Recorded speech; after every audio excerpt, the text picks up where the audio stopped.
So guys, what is going on? Welcome back to the channel, and this Sunday the football returns back to Old Trafford as the new Premier League season is set to begin, and I cannot bloody wait. I'm so excited. I'm going to be there live back at Old Trafford this Sunday. It's Ruben Amorim versus Mikel Arteta. It's a new look Manchester United side against a new look Arsenal side. And most importantly, it's the battle of the new number 9s in the Premier League this season as Benjamin Sesko goes up against Victor Gyökeres. It's a big rivalry. It's Man United, it's Arsenal to kick off the new season, and what a game this is going to be. There's a good feeling behind Manchester United going into the new season. We're hearing good things behind the scenes about believing about this project, about we're going to see a massive improvement this season. The players are excited, the fans are excited, and I just want to see Manchester United step outside that tunnel on Sunday and put in a big performance to start it off. Hopefully we can see that, guys. But if you are excited to come on the journey again this season, then make sure to smash a like on the video. That would be greatly appreciated. Please make sure to subscribe if you guys are enjoying the content. And most importantly, guys, get sharing down below, because the new season on Red Manx TV is going to be a massive one. So thank you guys very much for all staying tuned. And thank you for last year. And hopefully we can have a bigger year on the channel as well. I think we are on about 8,300 subscribers, so 9k this year over the season would be incredible. So hopefully we can do it, guys. But I'm just so ready now, I really am. There's such a different feeling, a different vibe but behind Manchester United this year, and I really think we are going to prove a lot of people wrong. And I think a lot of rival fans are kind of scared as well about Manchester United, considering how well we have been doing in the transfer window so far this year. A new look attack, and I'm just so ready to hopefully see goals coming back to Old Trafford. Excitement, players getting me off my seat. It's going to be good. This Ruben Amorim project is going to be the one that matters. It's going to be the one that works. I can promise you that going forward. So look forward to it, because I do think there's a lot to come this season, and it's going to be an exciting one. But before we get into the preview, guys, let's dig in. Let's go and dig in to a bit of transfer news, a bit of gossip, because Manchester United are not done in the transfer window this summer as we look for a goalkeeper and a midfielder to add to our brand new attack in Sesko, Cunha and Mbeumo. And the latest on Carlos Baleba, who Manchester United do have a lot of interest in. I'll read out for you now. Just in, this was today, Brighton value Carlos Baleba at more than 100 million, but Manchester United are unwilling to buy at that level. You have to understand, we need to raise funds. Raising funds means selling the likes of Sancho, Garnacho, Rashford's gone on loan, Højlund's going to go on loan, Andre Onana doesn't look like he's going to go. So can Manchester United really raise enough money to be able to buy this mega exciting Carlos Baleba and bring him into Manchester United? I don't think it's going to happen. The fact we're still interested means Manchester United do still believe there could be something there, but I do think we need to get at least 50 million for Garnacho, and we will talk about him in a minute, because I hate Garnacho even more now. I really, really do. He's just being a bit of a twat, and we'll get onto it. But yeah, Carlos Baleba, the interest right now is it's at a midpoint, really. I don't think it's going to progress very much over the next couple of days. I do think it might be something that happens towards the end of the window. Maybe if it happens, it will be then, but I just don't have a feeling it's going to happen in this window. But oh my God, if we manage to sign Carlos Baleba this summer alongside the likes of Sesko and Mbeumo and Cunha, that would be amazing, because I never even thought for a moment that we would have signed a striker to replace Rasmus Højlund this year, and we've done it. And it was a quick one in Benjamin Sesko. So, I mean, I was really impressed with that, to be fair. And I didn't expect to really replace our whole attack in this one window. So the expectations, they've already gone over the top from what I expected, to be honest with you guys. And I think a lot of you guys are going to feel the same way as me about those signings as well. I'm really happy with our forward line now. Proven Premier League players in Mbeumo and Cunha, players again, which I said earlier, are going to make us come off our seat, are going to bring excitement, are going to bring goals, creativity, just a bundle of joy to watch on the ball, which we have missed over the last couple of seasons. So I'm ready for this. I'm already excited. I'm happy with the business. I want to see a bit more. I want us to get that midfielder because the balance in there just isn't sitting right with me. You know, Bruno alongside Mainu, Agate, Casemiro, it just doesn't work. You need that balance. We saw it in pre-season. We really have struggled with Bruno playing a bit deeper because we know where Bruno plays his best football, but he's not going to be playing more forward this season. So we're going to need someone who can compromise and can balance out the books a bit in the middle alongside Bruno Fernandes. And I do think Carlos Baleba would be that sort of player to balance out the books. But again, at the moment, it doesn't really look too likely that we are going to progress in the next couple of days. But the fact we're still interested does mean there's something still there that Manchester United really want to get with. So, or learn about, I should say. So yeah, that's the news on Carlos Baleba. The talks with Rasmus Højlund, a few teams are interested, but it does look like a loan move to AC Milan would be on the cards if anything happens this summer. But he really wants to stay at Manchester United, considering this was his dream move. So he wants to fight for his place. You got Xerxes, you got Sesko, and you got Rasmus Højlund. I don't think you need 3 players to fight him out. I really don't for that striker place, that position in the team. So I would prefer Rasmus Højlund to go on loan, especially you got to consider, look at his age. He's still very young, and I do still think there's a player in there, which again, might be coming out more in another team. I don't think it's going to happen for him right now at Manchester United, or whether it ever will, I'm not too sure, because last season was nowhere near the standard we need at Manchester United for a striker. I know it's a lot of pressure. I know, of course, playing for Manchester United, knowing the legendary strikers there's always going to be that pressure on you to really adapt and get up to speed with it and be that clinical striker at Manchester United, which you need to be. So the pressure's always going to be there. Some players can live up to it, some players can't. Højlund had a really disastrous season, and I think for him, will be better to go out on loan now to AC Milan and move back to Serie A. I think it would benefit him so much more than being on the bench and rotting away and not having as much game time as he really would want at the moment. So I would say for him to go on loan this summer. Hopefully something does happen with that. But he wants to fight for his place at Manchester United, and that's what we know right now.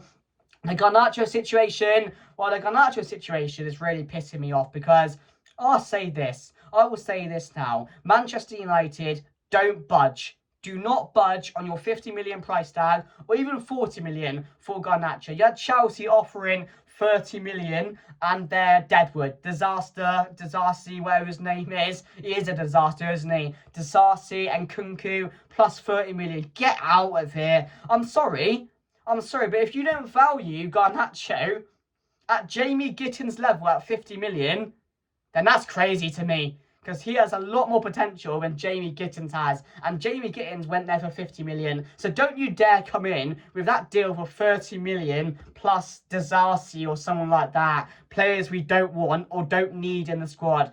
It's a disastrous deal, isn't it, really, when you really think about it? So our view on it, pay up or leave, or go away and stop negotiating. That's our thing. And Garnacho tweeted out saying, give us Chelsea or I'm not going to play football for the next 9 to 12 months. It's a win-win situation. It's a win-win situation because we don't want you in the team. You've been a dickhead. You're an imbecile. You're a little child. And you can either hope Chelsea value you at your price tag at 40, 50 million. Like, this is Chelsea's deal.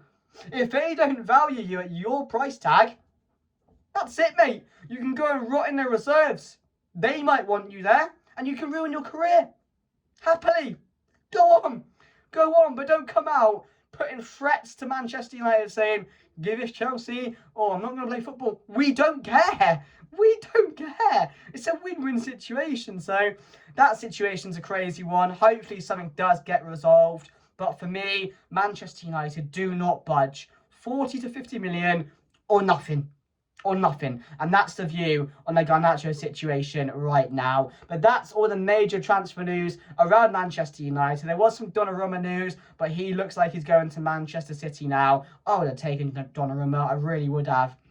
But yeah, let's get in to the preview for the game on Sunday. Old Trafford, Super Sunday, first game of the season, the rivalry, the big one, the one that matters, Manchester United taking on Arsenal. And everyone just gets up for this game, don't they? It's a super exciting start to the season. And talking about starts to the season, Manchester United have a pretty difficult one coming up over the first month or so in the Premier League season. I will walk you through it, guys. Once it loads, it will load in a second. So Manchester United start off the season against Arsenal on Sunday. Let me just go on to the full match schedule. Give me a moment, guys. But yeah, let me know who you're excited to see, guys, more. Is it Sesko? Is it Cunha? Or is it Mbeumo? And do you think they all will start on Sunday? Because there is some question marks about Benjamin Sesko. But I really hope he does start if he's fit and ready to go. I just think the first game of the season, atmosphere is going to be crazy. It calls out for Sesko to just start the game, doesn't it? So, on Manchester United, start the season against Arsenal, and then we take on Fulham away from home, which again is no easy game. That's a really, really difficult game as well. And then we play Grimsby Town in the EFL Cup. Of course, we're in the second round, so that's just a filler game. And then we take on Burnley, and then Man City and Chelsea. So our first 5 games include Arsenal at home, Fulham away, Man City away, and Chelsea at home. That's an incredibly tough start for Manchester United. I'll tell you what, if we come out of that, I think we can have a shot at beating Arsenal this Sunday. We can beat Fulham.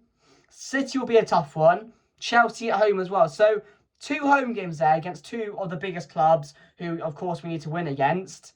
So against Arsenal, I'd take that. I would be happy coming out with about 7 points.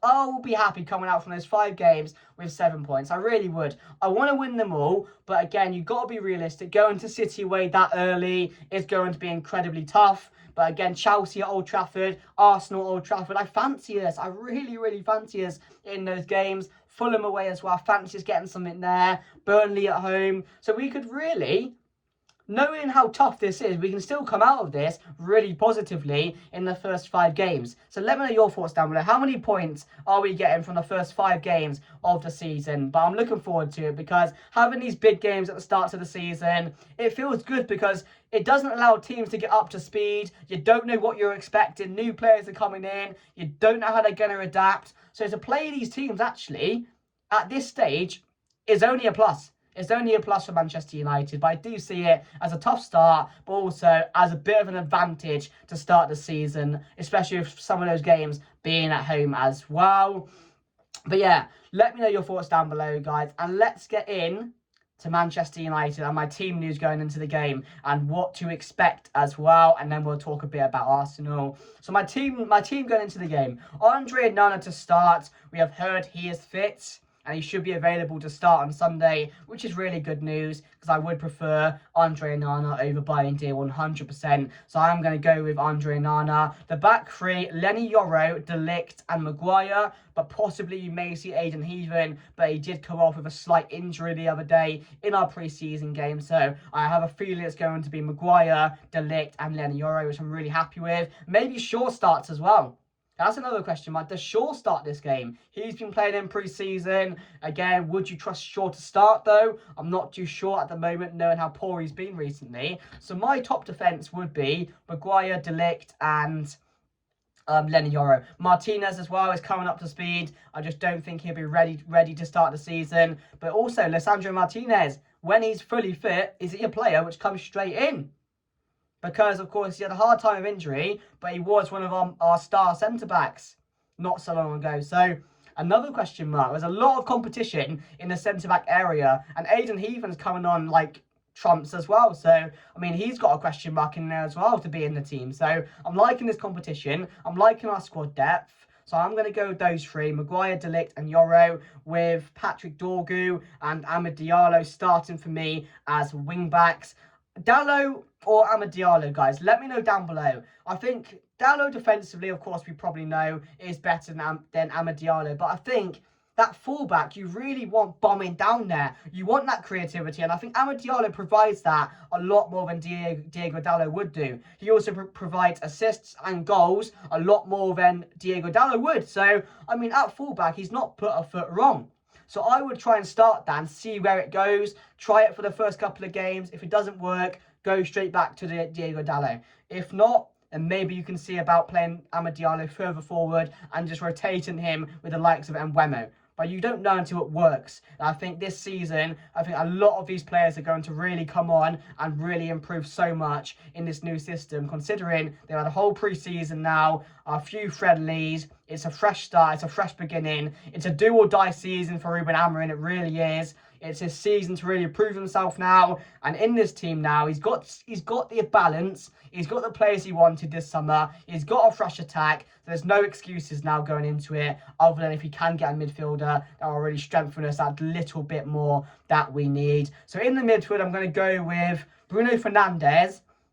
And I'm going to go with Kobbie Mainoo. I've just got a feeling he's going to start Kobbie Mainoo in this game. You could start Agate, the hard graft in the middle, first game of the season. You need that energy to match the crowd. Agate is going to provide you that. But I'm not liking what I'm seeing recently from Manuel Agate. So I would trust Kobbie Mainoo to come in for that one. But more than likely, you are going to see maybe a Bruno Casemiro and a Bruno Agate. But I'd rather him do a Bruno and Mainoo for now, just to see how it goes.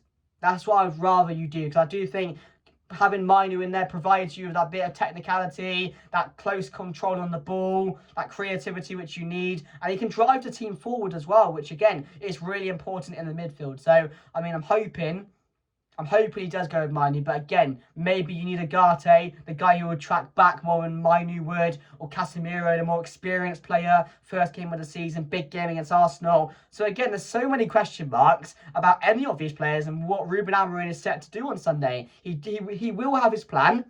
It'll be mapped out, and he knows, right now he knows what he's doing. He knows what he's doing right now. All of us fans are confused because there's so many options he can go with, and I don't think it will be fair when some players not starting when they should be. And that's the competition we have in this team now. We need that balance, we need that depth, and that's what we're going to see this season. But I will go with Mainoo and Bruno. That's what I want to see, because I do think Mainoo does deserve a massive spot in this team, because I do think he's still a massive talent.